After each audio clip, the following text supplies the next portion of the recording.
Assalamualaikum warahmatullahi wabarakatuh. Selamat pagi. Selamat bertemu dengan saya, Bapak Suharyanto, yang pada hari ini kita akan membahas tentang ciri-ciri makhluk hidup pada pelajaran proyek IPAS.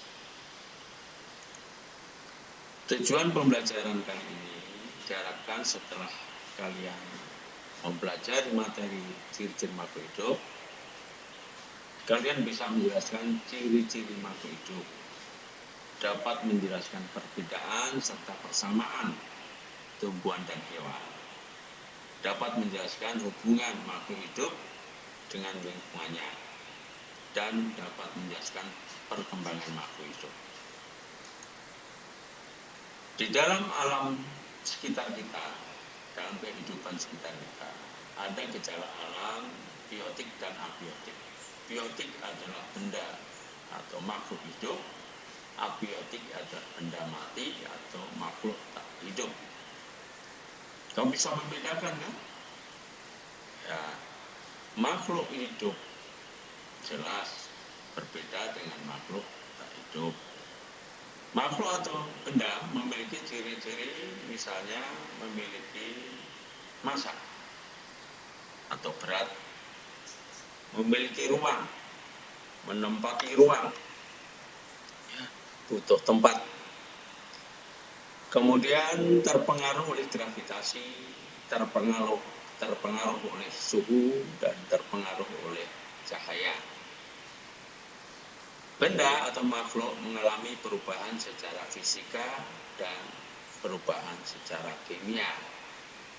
Perubahan kimia adalah perubahan yang menghasilkan zat baru karena mengubah komposisi atau struktur zat tersebut.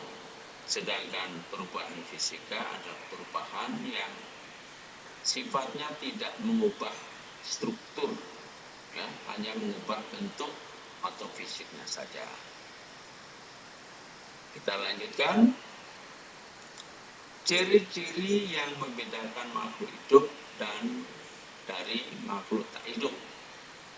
Selain ciri-ciri keempat di atas, makhluk hidup atau biotik memiliki ciri-ciri tertentu yang tidak dimiliki oleh makhluk abiotik atau tak hidup.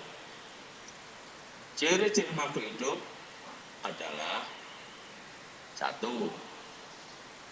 Semua makhluk hidup melakukan pernapasan, memerlukan makan dan air, dapat tumbuh kembang, berkembang biak, dan menerima serta memberikan tanggapan terhadap rangsang. Selanjutnya, kalian sudah dapat membedakan antara tumbuhan dan hewan, dan juga dapat mengidentifikasi persamaan makhluk hidup, tumbuhan, dan hewan. Persamaannya antara lain: 1. Sama-sama melakukan proses pernapasan. 2. Sama-sama memerlukan makan dan air. 3. Sama-sama dapat tumbuh dan berkembang. 4. Sama-sama dapat melakukan perkembangbiakan secara kawin dan tak kawin. Yang kelima, sama-sama menerima dan memberikan tanggapan atau rangsang terhadap sekelilingnya. Nah, untuk perbedaannya kalian bisa baca nanti di dalam materi yang telah Bapak sampaikan atau Bapak kirimkan.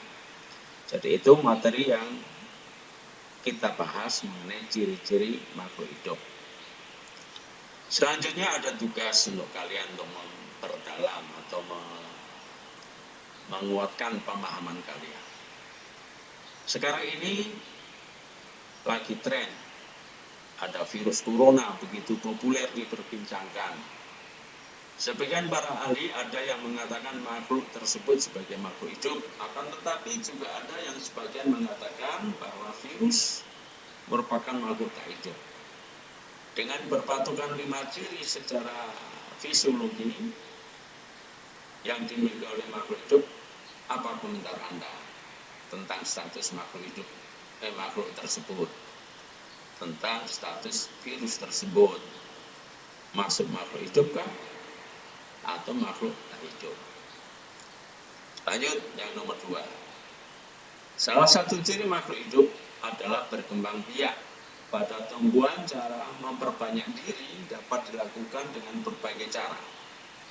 Nah, kalian coba sebutkan 3 cara dan beri contoh tanamannya. Ya. Oke, jadi itu yang kita pelajari pada hari ini. Untuk lebih memperdalam, Anda bisa browsing di internet. Oke, selamat mencoba latihan soalnya. Terima kasih. Wassalamualaikum warahmatullahi wabarakatuh. Ketemu lagi pada minggu depan.